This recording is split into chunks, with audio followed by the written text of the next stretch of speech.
আচ্ছা, তো আমরা যখন ফ্লাটারের অফিসিয়াল সাইটে ছিলাম, ওরা কিন্তু আমাদেরকে আরেকটা সাজেস্ট করেছিল যে আমরা ইন্টেল যে দিয়েও ফ্লাটারে কোড করতে পারবো। সো যেহেতু আমাদের কম্পিউটারে ইন্টেল যে আছে, এইটাকেও তাহলে আমরা একটু কনফিগার করে নিই ঠিক একই স্টাইলে। সো এখান থেকে আমরা চলে যাব সেটিংসে, যদি কোনো প্রজেক্ট অন করা থাকে, আর যদি প্রজেক্ট ক্লোজ করা থাকে তাহলে অ্যান্ড্রয়েডের মতোই আসবে এটাও। ঠিক আছে, আমি এটাকে এই স্টাইলই দেখাবো। সো এখান থেকে আমরা আবার সেই ফ্লাটারটাকে নিয়ে নিলাম।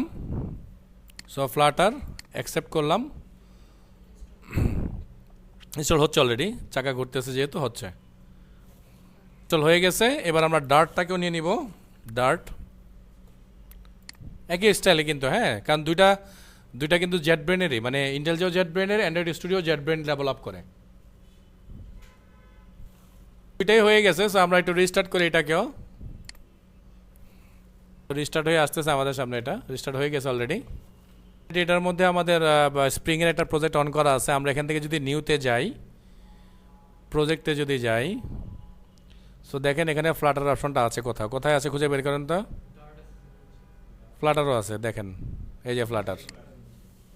ঠিক আছে, তো যদি আমরা এটা দিয়েই প্রজেক্ট নেই, এটা দিয়ে আর অ্যান্ড্রয়েড স্টুডিও দিয়েও প্রজেক্ট নেওয়া একই স্টাইল। সো আমি অ্যান্ড্রয়েড স্টুডিওতে দেখাচ্ছি এটাকে আবার।